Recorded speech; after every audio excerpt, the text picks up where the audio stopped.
It's weird. I don't really know what to think or comment about it. Where's he at? He's at men's Pac-12s.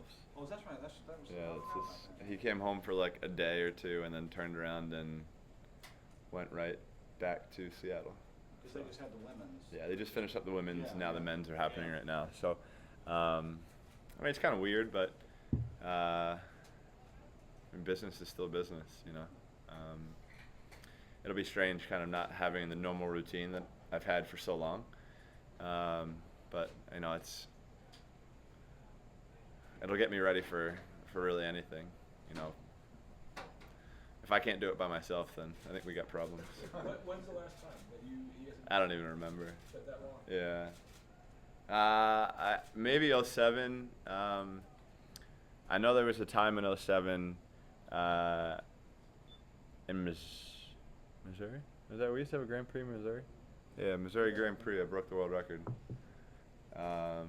We just dropped down from altitude, and he had men's Big Tens. Don't get your hopes up. It's probably not going to happen here. Probably not going to see a repeat of that one. But yeah, I think I went like 153.7 and 2 fly with a full beard. Those days are long gone. Do you remember the last time you competed in Orlando? 2004 Nationals. I just missed the 200 back world record. I think it was 155, 1-2 or 1-5, and I was 55.3. Yeah, I think I was in lane 3. Oh. Yeah. You don't remember much. What was do the you? water temperature? I remember all of it. Usually you can be pretty accurate on the water temperature. It's usually 79 to 80 degrees about every single pool you go to. So if you guess that every time in a competition pool, you're right. What are you looking to accomplish this weekend in terms of your? Just moving forward. You know, the last day I'd really like to have a 100 free where I can say is decent. The 100 fly, obviously, I'd like to progress from previous Grand Prix. And then the middle day is just wild card, I guess. 100 back and 200 breast. I don't really get to swim those events that often. I haven't swum the breaststroke since Nationals this past summer, and it'll just be kind of good just to swim some off events, you know, some events that I don't get to swim, you know, every single Grand Prix. Plus, you know, I'm pretty sure we have a nice stacked field in the 100 free. I'm pretty sure we'll have some foreigners in there, and you know, I know Nathan's here, and I know the Cal guys are ready to swim fast too, because I know they didn't go to Pac-12s, and their whole college team's here, so it'll be a good meet, and you know, it's freestyle actually feels better, butterfly feels more relaxed, so I think efficiency-wise, I feel like my stroke is actually getting better. I might be more tired now, but I guess that's a good thing for right now. We still have a couple months before I need to feel rested and ready to go. So just swimming fast and racing, I think, is the biggest thing we're looking forward to. After everything you've done in the sport, you know, all you've accomplished, and you've been doing it for so long, what motivates you at this point? Things that I want to do, things that I want to accomplish, and that's it. You can keep asking, but I won't tell you anything else. Do you know the events you're going to swim at trials yet? It just depends on how things play out this year. You know, I mean, if I somehow shock everybody and swim a great 2 free, maybe that. I honestly don't know. You know, I think we're pretty aware of the event order by this point. It just depends sort of where we are in training. I mean, I'm probably going like 60K a week. Just kind of see what my body can handle over the next couple of months, and then determine from there.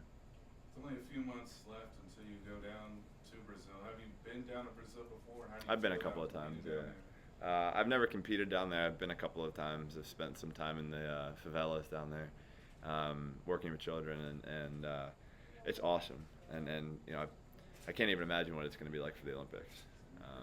You know, Brazil is such a very big sports, like, fanatic nation, you know, or country, excuse me. And it's just, I'm looking forward to sort of seeing everybody come together, and I think it's going to be an exciting time. I know it's going to be an exciting time, and you know, just trying to work between now and trials and making sure I'm there. You walked in the door, you saw Allison, you saw some of the guys, I saw you had a big smile on your face, relaxed. I mean, does it make it different when you come back in here and a lot of teammates that you've been around before for a very long time?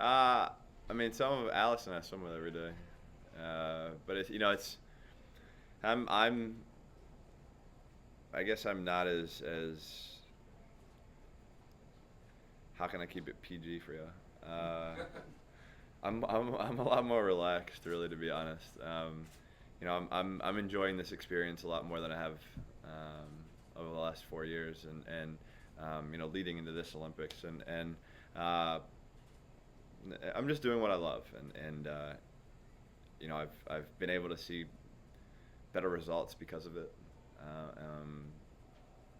I'm never too uptight, and we always keep it really light in the pool, really light in workouts, and when it's time to swim, I kind of need to put my game face on. I'm ready to go. Do you feel like there's less pressure on you? The only pressure I put on me, or I guess the only pressure that I feel is the pressure I put on myself. I mean, that's the biggest pressure of all. I'm very hard on myself, anyways. I'd like to do everything I set my mind to, and the goals that I have are very lofty. So I have sort of stepping stones of where I'd like to be leading up to trials, and if I can get to those little points, then this summer is going to be one hell of a summer.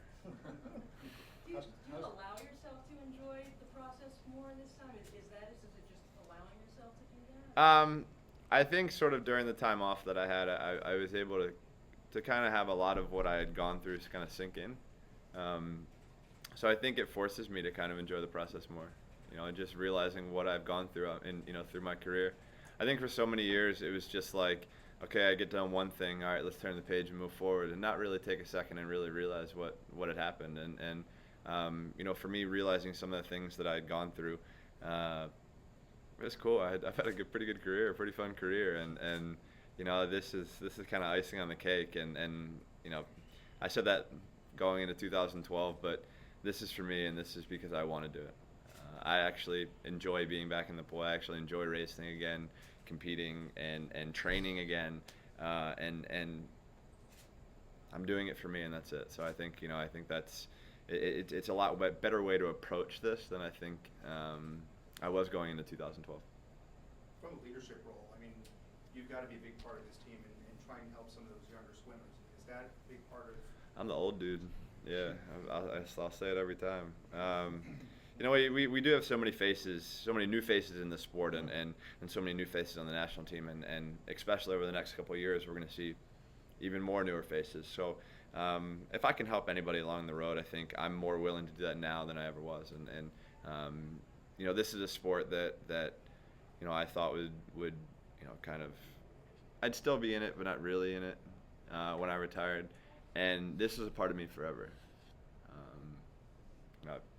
I probably will still swim a little bit after, not competitively, but this is me. This is who I am. Swimming is me, and I've had a goal since I was 15 years old when I first met with my agent. I want to change the sport, and we've done a lot since then, but there's still more.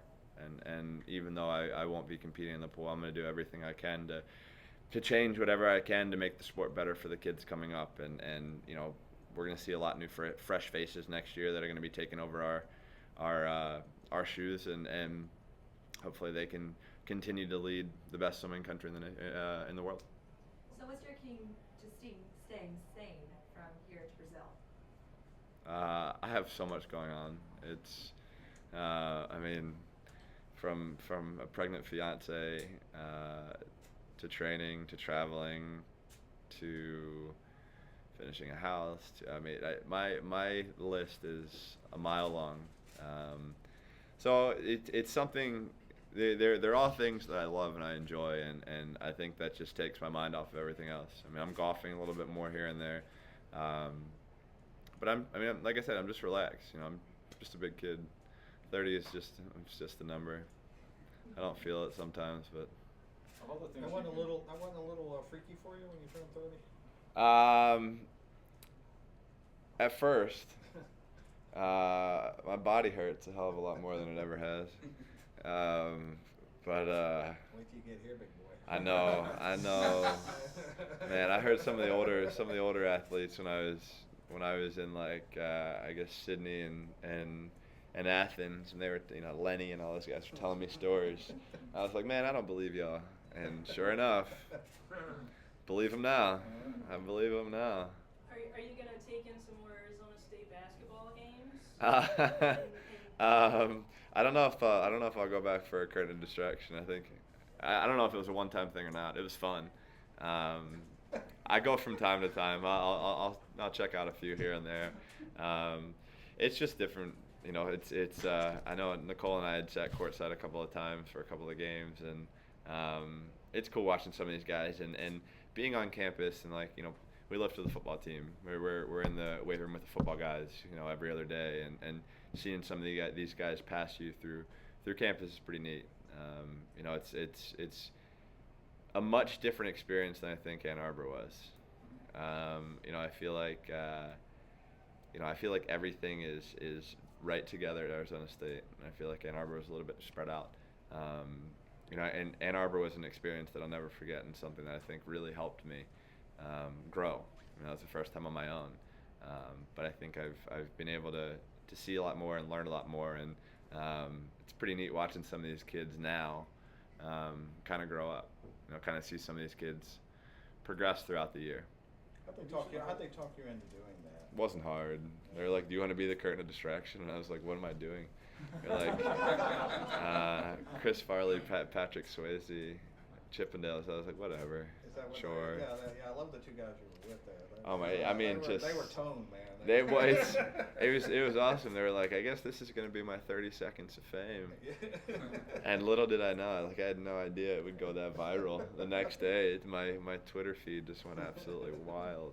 And you were like 100% committed. I mean, I was just enjoying myself. You know, I had a long-time coach and a great friend of mine say, he's like, it was good just seeing you be you. You know, I'm a jokester. Like, I'm not really that serious. I mean, you can see me sometimes. I'm a little ticked off. It's not pretty, but I mean, I like to enjoy myself and I like to have fun, and I think that really came out when I did that. Michael, you said it's weird without Bob here. Like, how will it work this weekend? Like, will you talk on the phone, or will you watch online, or? He probably won't. Together? I probably won't talk to him on the phone. He'll text me. His biggest thing is he keeps it so short. It's like you send him a response, or you send him a text. Like, say it's a question, he gives you a one-word answer. Like, I feel like he's pulling a me from back in the day. He's paying me back for all the times I did it to him. It's always been like, hey Bob, have you seen this? Okay. You're like, what? Absolutely makes no sense. But no, I think he'll be tuning in. You know, I know he has a big weekend this weekend with Pac-12s, and I get it. Frustrating, but I get it. It's part of his job. But I mean, well, you know, for me, it'll be the same. I'll prepare for these races just like I normally would. You know, my warm-up's going to be the same. My eating's going to be the same. Everything's going to be the same. You know, I'm not the 15-year-old kid that he had to hold my hand, you know, to tell me what to do. You know, I mean, this is, for those of y'all who were in Texas, he shared a story with you guys about how I ran across the parking lot in a Speedo because I was so excited. And that was at this meet when I made my first Nationals cut in 1999. 99? Yeah. 98 or 99. So I know how to do it. You know, I'm not that kid anymore. But it will be different. You know, I won't listen really to anybody telling me about my strokes. Like somebody wants to tell me my stroke is this or that, I'm probably not going to listen to them. There aren't really many people I trust with that stuff, and you know, Bob's probably the only one. He's been there the whole time. So just come in and do what I know how to do and race, and that's what you'll see this weekend. 4 years ago, when they asked you about the legacy that you were going to leave on the sport, now you come 4 years later and you're going back in there. What do you want to build upon that legacy that you've already left?